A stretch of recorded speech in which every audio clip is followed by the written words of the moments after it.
Hello, everyone. Welcome to Leading with Agility, the show that uses the world around us to explore how leadership can be inspired by agility. As always, I'm your host, Arif, and today I'm joined by myself, TK, your irregular host. Thank you, TK. And welcome back, listeners, to another episode of our show. And this week, I'm really excited to have Dr Meisha-Ann join us. She has a PhD in industrial organizational psychology and has spent almost 20 years as a researcher and practitioner. So we're going to get into some, I hope, really cool academic stuff today. She's considered an expert in people analytics and employee experience at various organizations. She currently works at WorkHuman as the VP of People Research. Thank you very much, Dr. Meisha-Ann, for joining us today. Thank you for having me. I'm also super excited to be here. Amazing. Thank you so much. And as I always ask all my guests when we kick off our show, I start off by considering or letting our guests consider this topic of leadership in a bit of a broad manner. And I'd like you to maybe perhaps illustrate your thoughts on leadership, but maybe with the context of all the work you do in people research. What does it mean to you and why is it important? So just a little bit about me to begin and give you a little bit of context into what I'll be saying. So, you know, my title, VP of People Research, but really my charter in life is to understand how people can best experience work. And that is for the purpose of making the human whole and enabling a life well lived. But also the great side effect for businesses and economies is that thriving people help businesses thrive. And so all the research I do is around how to improve and enable positive work experiences for people, regardless of who you are, who you love, what you look like, where you live. So in that context, leaders are such an important part of the work experience. They are the foundation usually through which an organization is experienced by individuals. And it can be one of the leading causes why people choose to leave an organization or a real source of either engagement or disengagement within an organization. I'm sure we're going to thank you so much. That's a really wonderful, holistic answer. And I'm sure we're going to go into this, topic of leaving, joining, retention in a bit more detail today.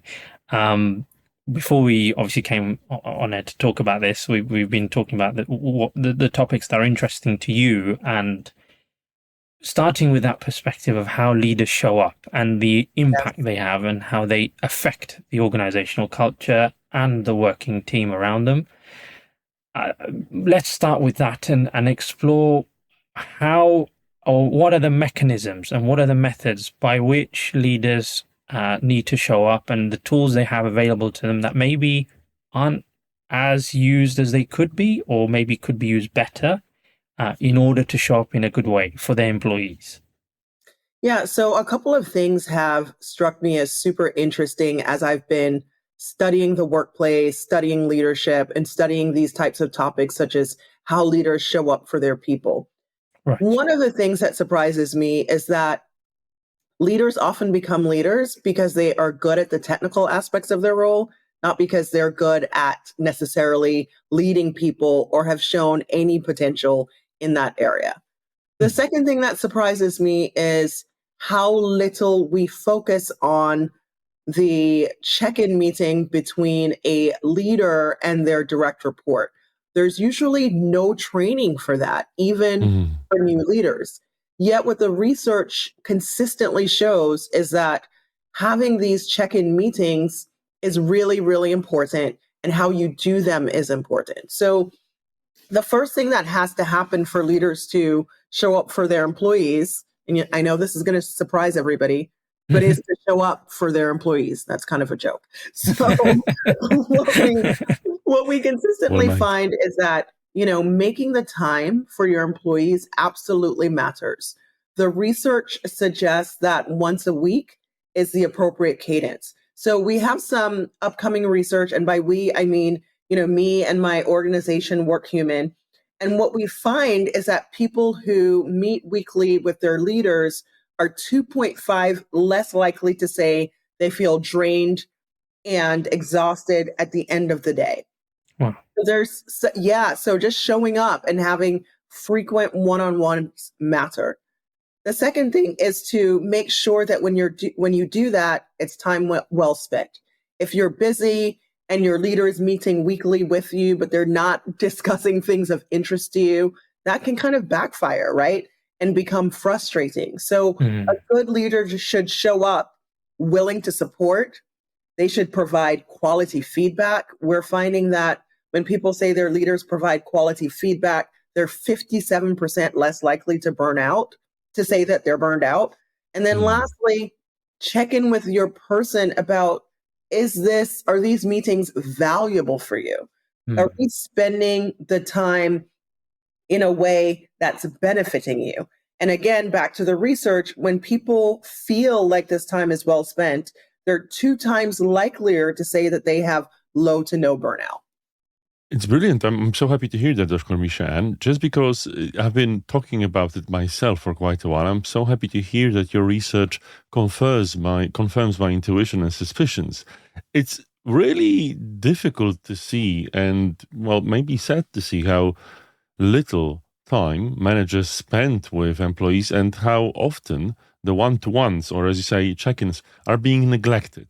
Yes. But then again, if we both think it's such a valuable thing, what I'm wondering, if you would hazard a guess from your experience and research, why is it that managers find them so difficult, and why do they do them so rarely? So I think that there are a couple of things to that answer, right? I think organizations need to be very intentional about the signals they send. And typically for leaders, what they are evaluated on is really not their leadership, right?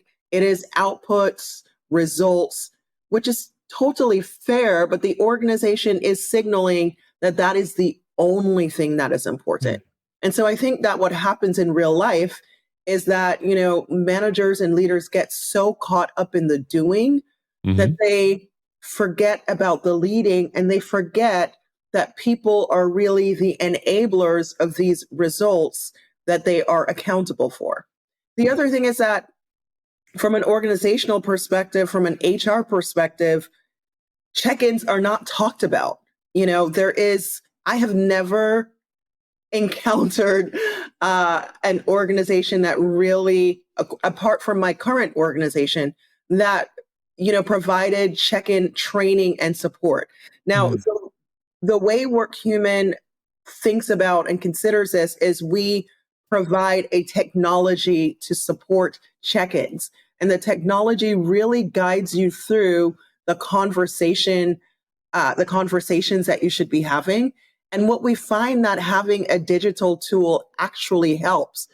Our research says that when people say they have access to a digital tool to facilitate this, they are much more likely to have frequent check-ins. So even providing the technology is a signal that we expect you to be having frequent one-on-ones with your people. Yeah, so of course there's a reminder and there's a whole system supporting it. But you know what? Exactly. And nudges, right? Yeah, that's the important thing. Although, there's also opposing forces. I have to say, coaching quite a few leaders myself, not naming any names, but the check-ins are difficult for some people just because it exposes them to their employees, right? You have to confront and you have to spend the time with the person you're leading. And sometimes, fortunately, actually, the employee will talk about their problems. They will actually express their needs. Some of them may be difficult to satisfy. Yes. And I think what happens with some leaders is they're really struggling with that, and they're just escaping the situation by not having them at all. I'm wondering, from your perspective, are there any other things that are pushing people away from the check-ins? Yes, I'm so glad that you brought that up, because it is so important to check in not just on the work, but to check in on the person. And that is difficult. As you've pointed out, people have real problems, people outside of work, right? People need support. But what we're seeing is that, there is a positive relationship between managers showing up willing to support and people feeling psychologically safe. So it pays off. So I think, we've told ourselves this lie that um, things that are important will be easy. And that's just not true. Things like check ins that are difficult are also critical. And it's just like anything else, like dieting or exercise. You start, you adjust, you get feedback, you see what works, what doesn't. One of the things I love about what I do is that this type of research provides guidance. So it's not like you're starting blind, but you really just have to jump in there, get it started, and establish a space where you're getting feedback from your direct report about what is working and what is not. So you set weekly one-on-ones and you establish the intention of what you want this to accomplish for your direct report and ask them to hold you accountable in that journey. It's a very proactive model, isn't it? From what you're describing, Yes. Doctor, you're expecting, or the expectation in how you set it out there is clearly on the responsibility of that people manager, that leader, to proactively go out and set that environment up. And I suppose that the challenge there, as you quite rightly highlighted at the beginning of when we started, you said, sadly, there aren't many organizations who put enough value in this and therefore don't train their people managers or leaders in terms of how they should do that. If we just try to close that gap, or if our listeners are listening to this and they're figuring out how do I close that gap, maybe they're a leader themselves or they work in HR or learning development, let's say, what training, well, I say training, maybe that's too big a word, but are there accessible tools or techniques that you're aware of that you could highlight for us that would help close that gap to make it a bit easier so that they can easily be proactive? So there are a couple of things I will recommend. And number one is our digital software offered by WorkHuman. It's called Sure. Conversations, right? And it will nudge you to have one-on-ones at the appropriate frequency. It will also, guide you through the one-on-one conversation. So there are prompts when you open up the tool. The other thing I like to recommend, given how important our research says it is for employees to feel like their managers are willing to support, is what I call my best of worst of technique. And it's something I came up with for my own check-ins. And I set the expectation with my employees that at the end of every check-in, we're going to do best of worst of, best thing you ate for fun. And I've been doing this for years and it's worked out brilliantly. Nice. And the question is, what is the best thing that happened to you since the last time we spoke? It could either be personal or work, right? It's the employee's choice. When somebody tells you their best of and it's work related, that is such important intel because it tells you what kinds of things you need to replicate for that employee to keep them engaged. Worst of, same thing. What's the worst thing that happened to you since the last time we spoke? Can be work, can be personal. That lets you know what kind of support people need. If they're going through something personal and they need a little bit of grace, you know that. If it's something work related and it's a barrier you can remove to make their life easier, you can really show up as a leader in that way. One thing I want to say about that, though, when you're doing worst of and it's a personal thing, that requires the employee to be vulnerable. And so it is important for the leader to have a history of demonstrating appropriate vulnerability with the employee first so that they know that it's okay to bring up these things in worst of.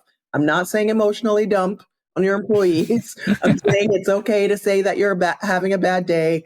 It's okay to say if you're stressed. It's okay to say I was struggling to get the little out this morning and I'm feeling a little scattered today. Those are examples of, vulnerability building, sharing moments that a leader can do to signal that the employee can share as well. I mean, and that's great to hear, and that's kind of the basis of psychological safety in the workplace, isn't it? Exactly. For that to happen. So I love the model. Thank you. I'm hoping our listeners can take that away and start implementing it straight away. It sounds like a wonderful technique. Um, Thank you for sharing. If we go back to the importance of check-ins, just for a few more moments, and I think maybe worth exploring the um, inverse, as in what happens when they don't occur, and perhaps more importantly, or a bit deeper than that, from your research, what is the cost to either employees, people managers themselves, or the organizations of badly run check-ins or infrequent check-ins?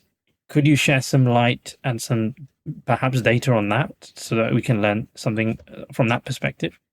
Absolutely. So, you brought up one of these yourself, Mm, low psychological safety. So we yeah. find that people who meet frequently with their employees, those employees show the highest or report the highest psychological safety. They report the lowest burnout when people are meeting frequently.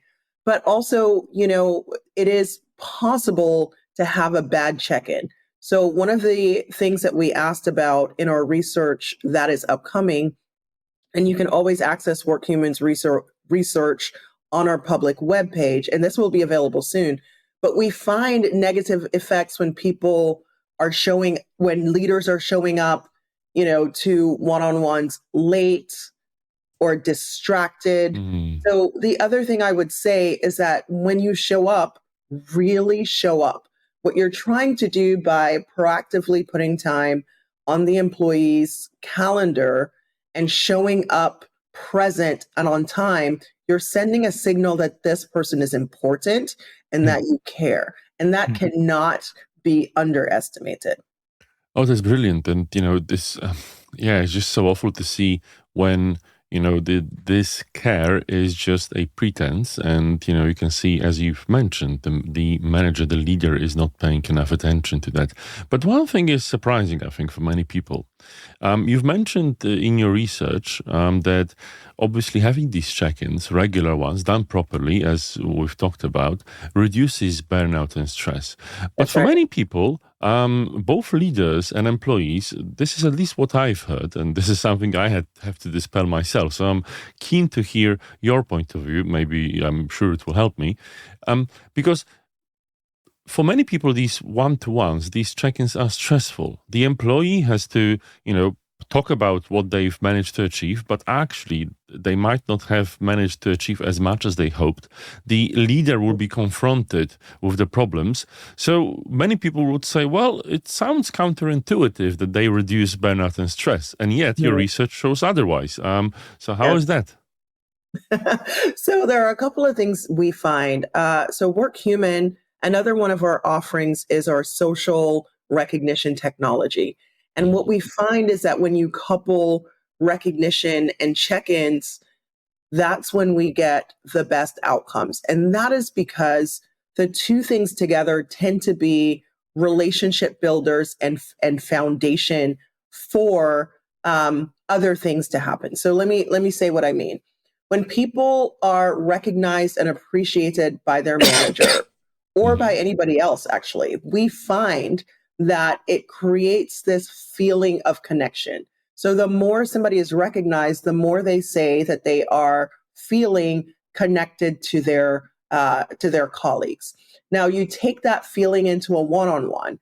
The leader, because they have been appreciating, is equipped to do what Gallup calls strengths-based leadership. So instead of coming Mhm. into the check-in and all you hear is negative feedback, there is this foundation of positive feedback so that when the person gets negative feedback, they trust that it's coming from a good place. These things, mm, when they work in tandem, serve to take the pressure down, right?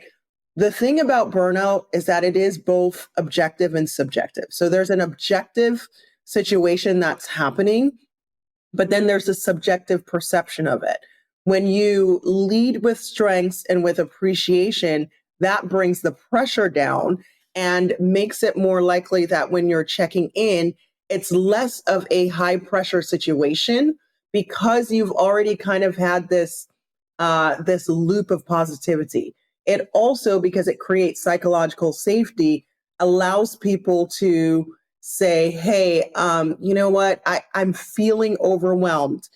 Can you help? Are there things that I can put off till later? It also creates this environment for leaders to actually listen. And if you think about psychological safety, it also allows people to speak up and problem solve. So instead of just bringing a problem for the leader to solve, that foundation of trust and psychological safety means that I feel empowered to not just contribute problems, but to contribute potential solutions as well. Wow, brilliant. And there's so much that can be achieved. But then again, as you say, it's important to make sure that, there's less stress, less pressure, less overwhelm. And That's one right. of the wonderful tools we do on our podcast to make sure we reflect that is a break, which I would like to welcome everyone to, and we'll see you in a couple of moments.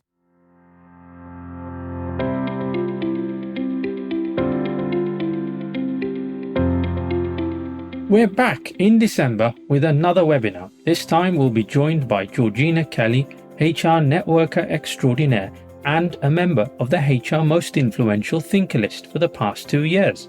With her phenomenal background, she'll be joining us to talk about the critical importance of peer-to-peer networks within learning and development. For more details, head to our website, scroll to the bottom of the homepage and click that registration link. We can't wait to see you there.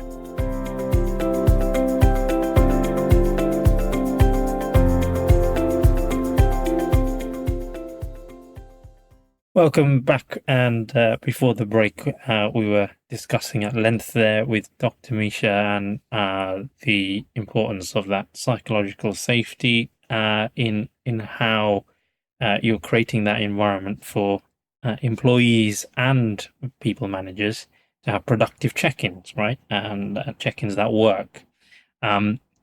The point about recognition we touched on as well. I think I'd like to explore that in much more detail because I know that's a big part or big feature of the work you're doing at WorkHuman. I think I'm right, Doctor. So, and you've got some very recent research that's just come out in the last month or so in September. We're in October at the moment recording this, but in September, with some updated data and analysis on the importance of recognition. So I want to get into some of that as well. But there are links to so many things here because there is the check-in stuff we've talked about, how recognitions have an impact on that. There's also the well-being aspect. There's a lot to untangle. I mean, could you give us like an opening statement? How do we untangle all of this? How do we easily, because it's so much, it's such rich, fertile ground. I need a pathway to explore it. So could you please help me out, help us out? So the pathway is this: when people feel their best, they do their best. That's Right. pretty much it. Simple. There you go. We go home now. That's right. And nobody wants to be in a place where they're giving of their best. They're away from their families several hours a day, and they're doing things that nobody is seeing or appreciating. And so from our perspective and from our research, appreciation is really where it starts. It helps people feel like they're seen for exactly who they are when you do it right, right? It helps people feel like they're part of a community and not just working with random people. It helps people feel like, they're part of something important and that their talents are valued. And what we see in our research is that it's actually associated with a host of positive emotions, including happiness and loneliness. Now, the U.S.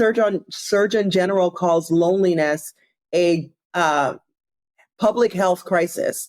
It's not, as much of a problem in the UK, but Gallup research still finds like a segment of the population reporting that they feel lonely. What we find is that when people are recognized and recognized well, things like happiness and loneliness improve.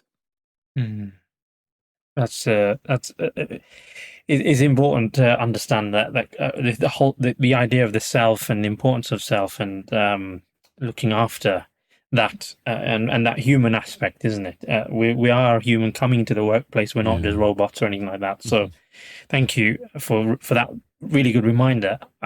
And on this recognition point, just to go back to that and maybe explore a bit more, many of our listeners might be familiar. I'm sure you're already, of course, familiar with, theories like self-determination theory, and then there's, when Dan Pink wrote his book on what motivates us, that blew up and that went worldwide, and everyone's really familiar with his work as well around explicit motivation. Where do you see all of that in terms of how do you create a culture of recognition? Maybe this is, I don't know if this is the right place to start, but creating cultural recognition that is the right approach for an organization, for the type of work as well, that works, so that, you're using the right recognition kind of mechanisms that support employee growth, and that means that organizations can benefit as well. Could you help us with that? Absolutely. And I love that you've asked that question, because, recognition is so important, but even more important is doing it well. Mm-hmm. So in our latest research, we find that 42% of senior leaders say their organization values recognition. And on the face of that, that sounds great. Yes. But when you go to employees and you say, are you being recognized enough? Mm-hmm. Only 22 to 24% of employees are saying that they're being recognized enough, even if they have a recognition program. So even having a recognition program is not enough to have people experience good, frequent recognition. Okay. Now, to your question, we did some research with Gallup a while back around what do you have to do to really unlock the full potential of recognition? And we came up with 5 things. So number 1, you have to recognize people with frequency. If people do a lot, they should feel appreciated a lot, because nobody wants to do work that is not seen. It has to be authentic. And this is where I think a lot of people feel like they can just say, hey, you're doing a great job, thanks. That is not enough. It comes across as perfunctory. It doesn't work. It feels inauthentic. And then also from a practical perspective, recognition is positive reinforcement. If you recognize like that, like, thanks, you're doing a good job, which behavior are you telling people to repeat? You're not being clear. So right there, you're really hamstringing the impact that good recognition could have. It should be personalized. You should know how people like to be recognized and recognize them accordingly. Do not call out an introvert in front of like a full auditorium and have everybody turn around and look at them, okay? And that's not what they like.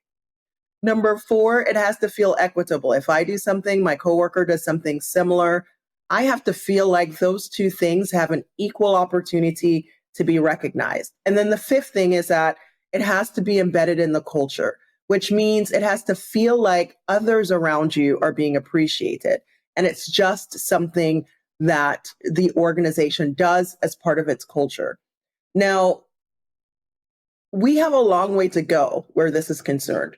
When we ask about, the types of recognition experiences people are having, 53% of the sample in this last report is either saying they're not receiving recognition at all, which is a very small part of that 53%, by the way. Most of that 53% are saying that they are being recognized, but they're experiencing none of the 5 things that I just said. So it may be happening, but it's not happening with impact or with frequency based on our research. That's quite something. And actually, based on these points, what struck me is, on one hand, your first one is to fulfill the expectations, right? It has to be the right Yes, amount. On the other hand, it has to be authentic. So that's right. it's interesting that, there, I don't know what you think based on your research, but I'm quite curious. Some people feel like, they require, want more recognition because they're used to that, and this will really motivate them. Hmm. Although, as you say, it can't just be a checklist thing, and That's right. it can be a difficult situation when this particular employee has, well, maybe not the best time in terms of their performance, and yet it's important to recognize them to meet these expectations. How do you deal with that while being authentic? Yeah, so that's an interesting question. So the first thing is that you are right.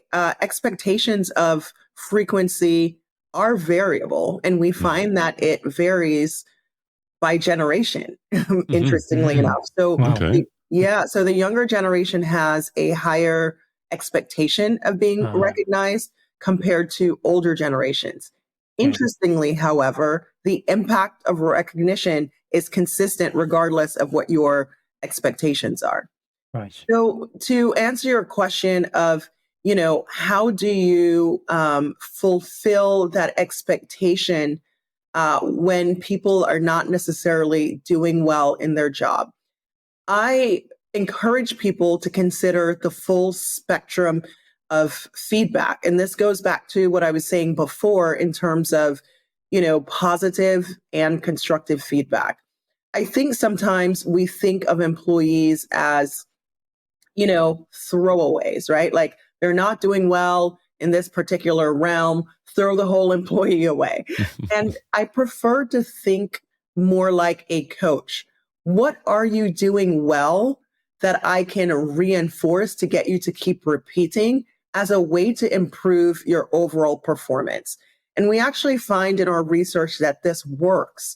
The more somebody is recognized in 1 year, the more likely they are to improve their performance as measured by somebody else in the following year. So I encourage people to think about this as a coaching tool instead of, oh, they're not doing well, they shouldn't be recognized at all.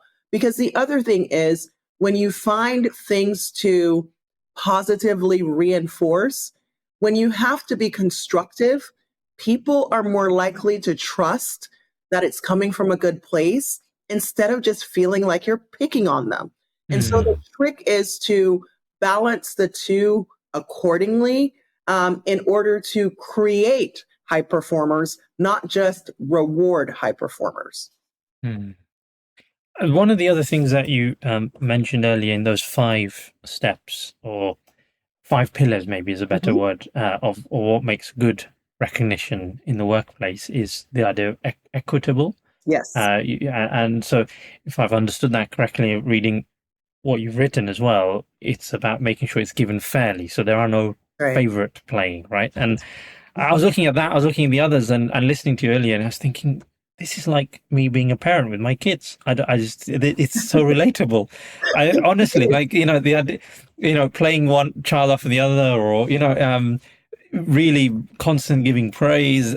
Right. I don't know, is there something out there scientifically about, is it our inner child remains with us throughout our lives? And so really our brains are the same in that sense. Yes. Am I overthinking that? I don't know. Tough. You you are absolutely not overthinking that. So I wrote a book chapter recently. It is Oh, coming nice. out in the employee experience volume for the Society of Industrial Organizational Psychologists. Mm. Oh, wow. And Okay. I, yeah, that was a mouthful. And I Mouthful. Yeah. compared, Right. I compared, related recognition to classical learning theories, right? And what Ah, classical learning theories tell us is that, when you get something you want mhm. after something you do, that is a Yes. way you learn because you repeat the behavior. Reinforce. And you're Reinforce. Yeah. exactly right. That is Yeah. how Yeah. we treat kids and puppies, right? Like Exactly. Yeah. it Yeah. is Yeah. Yeah. it is a Yeah. very fundamental aspect of behavior that recognition plays into. But the other part is, you may only have 2 kids, 10 if you have a lot, right? Organizations are 10,000 people, Sure. 20,000 people, 100,000 people.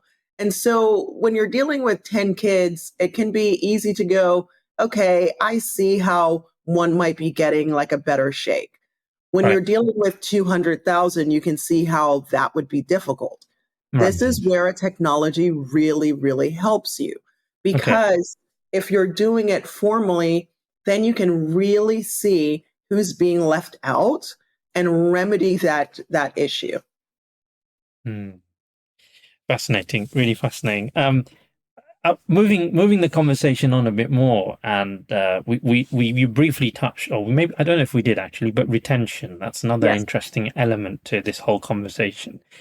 And the impact of either good recognition, high quality recognition, but also the feedback element as well, good Yes. quality feedback.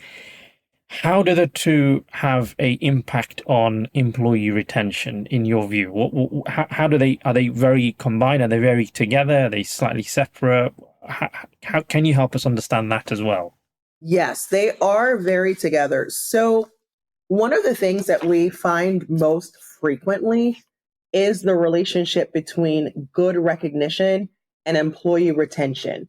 Okay. That's something we find over and over and over again in our research on our own, in our research with Gallup, and actually when we look at client research and client data as well. This new research from Gallup, however, we did something really, really interesting, because Gallup had a panel and has a panel, and we've been doing research together for a while. We were able to look at the long-term impact of strategic recognition on retention. So we looked at the career paths of over 3,400 employees from 2022 to 2024. In Right. 2022, they said they were getting great recognition. When Mm. we look at them in 2024, if they were saying that they received high quality recognition in 2022, they were 45% less likely to have left their role 2 years later. So that Mm. was really exciting for us to Big find. correlation, yeah. Yeah. We Big. also talking about, putting recognition and constructive feedback together, um, as a whole feedback sandwich. I hate that though, because sandwich means Mm. like, remember they used to tell you positive, negative, positive. I Yeah. don't Yeah. mean, Yeah. I just mean, giving both positive and constructive feedback. We find that when employees say that they get valuable feedback, which is both positive and constructive, right? Yeah. That they are 48% less likely to say that they are looking for another job. Nice. Okay. That's huge. That's absolutely huge. Yeah, I know this, and when I was looking at your work, I know it's very US focused, but I'm sure there is I don't know if it's where business language is English. It maybe applies as well. It could apply here in the UK as well. I'm sure a lot of what you've uh, researched. So thank Yes. you. So to Sorry, be go on. clear, though, the latest research with Gallup is Mm, US based. yes. We do lots of research in the UK as well. Right. The Right. research that I started out talking about that will be released soon, that is an Okay. international study that includes the UK, and you will find other international studies on the Work Human website as well. Nice. Okay. Thank you. Thank you for sharing that. And then if we moved on, so we've talked about the retention and the impact there, and 48% is massive. Um, I was really struck also when I was looking at the report around the emotional aspect. Or Yes. I know Mm. we said loneliness at the start, but some of the data Yes. was really interesting around the quality of recognition in an organization and how those five pillars that you talked about earlier have a real impact on employee emotions That's and right. stress, energy levels, happiness. That was like huge gaps, where there's no structured recognition, process, platform, whatever you want to call it, versus if an organization implements, for example, all those 4 or 5 pillars, Mhm. massive difference, right? Exactly. Exactly. Particularly on loneliness. So people Yeah, who are either not recognized or, receiving recognition without impact, 20% of those people say they are lonely. That goes Mm. down to 7% when people are receiving the full force of strategic recognition. So yeah, 4 to 5 pillars. When Yeah. you talk about happiness, that number goes from 61% all the way up to Yeah, 87%. that's huge. Right? Huge. So it's really hard to not be happy when you're going into work every day and getting recognized frequently with impact in a place where other people are getting recognized too in an equitable way and in a way that is personalized to you. Okay. No, it's really important. Just one more thing on the recognition piece, which is that the other R word we haven't mentioned, the reward aspect. Now, Yes. I reason I brought up Dan Pink and all the other guys as well that done DG. You can go and listeners can go and research all of that if they want. All the stuff's out there. When it comes to the reward element, they have a lot to say about that around the You type do. of reward, right? And when the reward should be given. Could you reinforce some of that messaging for us, or is there anything new that we should know about that maybe we don't know when it comes to how rewards should be given Yes. and when they should be given, and maybe even if it applies to the type of work as well? Absolutely. So I'll start out by saying something a little controversial. There is a lot that is being said about reward. Lots of people are out there saying, oh, the reward doesn't matter. What matters is the message and the thank you. And I'm just going to say right now, they're wrong. And I can Right, right. say Okay. they're wrong based on our research in this area, based on even the learning theory that I just talked about Yeah. previously, right? Like classic learning theory says if you get something you want after you perform a particular behavior, that Yes. behavior has a higher chance of being repeated. Repeat it. And Yeah. so that reward part absolutely does matter. That doesn't mean that the reward has to be huge. It could be 20 pounds, 20 euros, but what we consistently find is that when you attach a reward to a recognition message, and at Work Human, we do that through points, which is very intentional because we find that points operates in a completely different way from cash and allows Mhm. people to choose their reward, which gets to the personalization pillar, right? We find that when you attach that little bit of monetary component, the impact on retention is exponentially greater. So, for example, with one client, we found that it took 30 messages without reward to have the same impact as 3 messages with reward. And Okay. so there is definitely a huge, huge difference. So it's not, is it the reward or is it the message? The answer is it is the reward plus the message because the reward amplifies the impact of that message. Mm. Oh, that's quite brilliant. And you know what? We've talked about all these things today, and you've mentioned a great thing, which is like it's hard not to be happy. It's hard not to be motivated Yes. in your job when you have all this. So I'm wondering, right? As we're drawing to a close of our episode, if someone's coming and listening to it and thinking, "Oh Lord, I've been neglecting this, and this is not something that's been happening in my organization," and they're a bit overwhelmed by, "Oh, there's so much I can get from it." Can you possibly maybe let this person know what are the top 3 things they should start working on and start implementing? Some very practical tips that they should start with to make things better in these areas that we've talked about. Absolutely. I've got a couple of things for you. So, number one, today, put 2 meetings on your calendar. Mm. The first meeting, if you're a leader, is a recurring one-on-one with each of your direct reports that happens at least once a week. If you're feeling overwhelmed by that, do it once every 2 weeks, even if it's only 30 minutes. The second meeting I want you to put on your calendar, I want you to put it on either Monday or Friday and make it private. And what I want you to do is throughout the week, as you go through the week, every time somebody does something that impacts you personally, helps you out in your job, it could be a direct report, it could be a peer, it could be anybody in the organization, it could be somebody in your personal life, by the way. Just make a note of that. And then when you get to that time block, either on Monday or Friday, take some time to recognize each of those people, be specific, but also make sure that you're very explicit around what that behavior meant to you and why.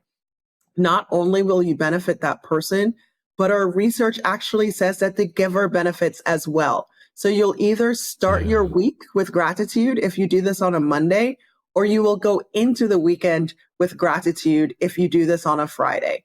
And the third thing I want you to do is every time you speak well of someone to someone else, ask yourself, did I ever say this directly to this person that I'm talking about?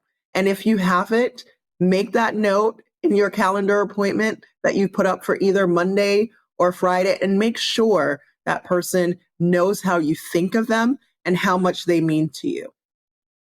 Amazing. I love it. Thank you so much for sharing those really practical, Indeed, implementable tips, right? Everyone listening can go and do that. And it doesn't require tools or anything like that. Really, it's just about showing up differently in the workplace and creating a better place for everyone. So thank you so much, Dr. Meisha-Ann, for the benefit of your wisdom, your research, and all your insights. It's been an absolute pleasure listening to you and benefiting from you.